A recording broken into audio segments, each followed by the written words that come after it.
I don't know about you, but I've been confused about the word judgment ever since I heard that word.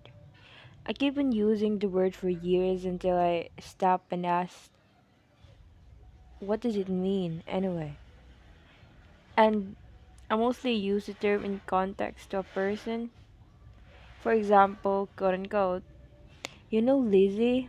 Apparently Justin dumped her because she's a slut. Then a friend would say, don't judge her. But she's a slut. Still. But what is judgment though?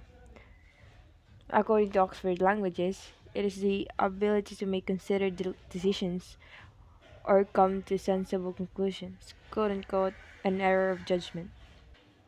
I will highlight the word sensible conclusions. Okay, so in the given example of Lizzie, let's give her a backstory. So, Lizzie apparently bed 50 boys over the course of a month.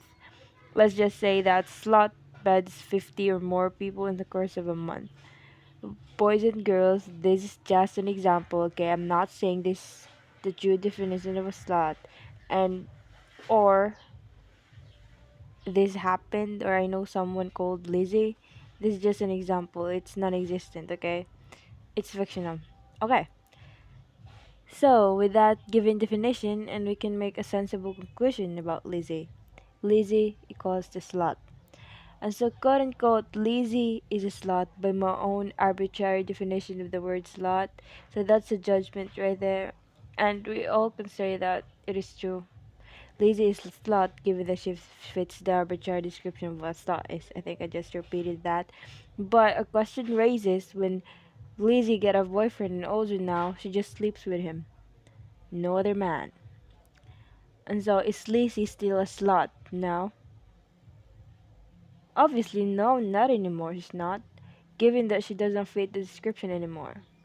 And so the judgment changed. Judgment is the wrong term here, and I will try to explain why. So judgment had a have a biblical history, and I think its definition is also biblical in a way, and it stated that only God have the right to judge, and we should not dismiss the Bible so easily because so much of our history is deeply rooted and tangled with the Bible, and so the word judgment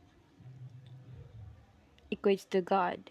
And God cannot be defined, at least I won't try for a lot of reasons. And I'll settle with a description that fits our purpose here. So, God is omnipotent.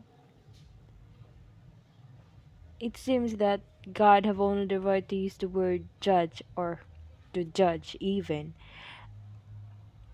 And I think it makes sense even to the atheist. Yes, wait, no, I'll try to explain, do not attack me yet. So, judgment by Oxford definition is a sensible conclusion, right? I'm just gonna, yeah, right. So, but humans are subject to change, and so in a sense, they're more likely to change. Our judgment may be true today, but not tomorrow, right? Right, and so judgment is not the right term, but discernment. We discern lazy that she's a slut now. The word discernment is applicable to change and the judgment is final and that there's no other thing Lizzie knows to do but be a slut like in the course of her lifetime. And so moral lesson here, boys and girls, stay hydrated or else you lose your mind. So for real though, how can this knowledge help you with your life? You can look at someone now in a span of their lifetime and forgive them easily, in a sense that you won't hold grudges over them. But of course, I acknowledge that there are certain extremes, like when someone kidnap you. Then, side note, I'm gonna discuss forgiveness in my own understanding. There are infinite scenarios that forgiveness is necessary in your life, just about every day. But I'm gonna take the extreme as an example. So, in the case of a narcissist sucking the life out of you, this could be your partner, your friend. Once you recognize your situation and the narcissist's motives and intention, I assume by that time you'll already left, and so with that person out of your life after years, still keeping holding grudges and everything. But then anger can do nothing but burn us. Innocence that depletes our energy and do nothing but just frustrates us. And so the forgiveness in this scenario would be forgiveness to yourself for your ignorance, for falling into that trap and try to take that person as an idea. You don't want to be that kind of person. Or people like that person exist somewhere in this world, and that you should be careful now. Because if you've been damaged that far, gaslighting and shit, I mean, bro, congratulations for surviving that shit. I don't even know if I can make it if I get that kind of abuse. I'm think I'm gonna lose my shit.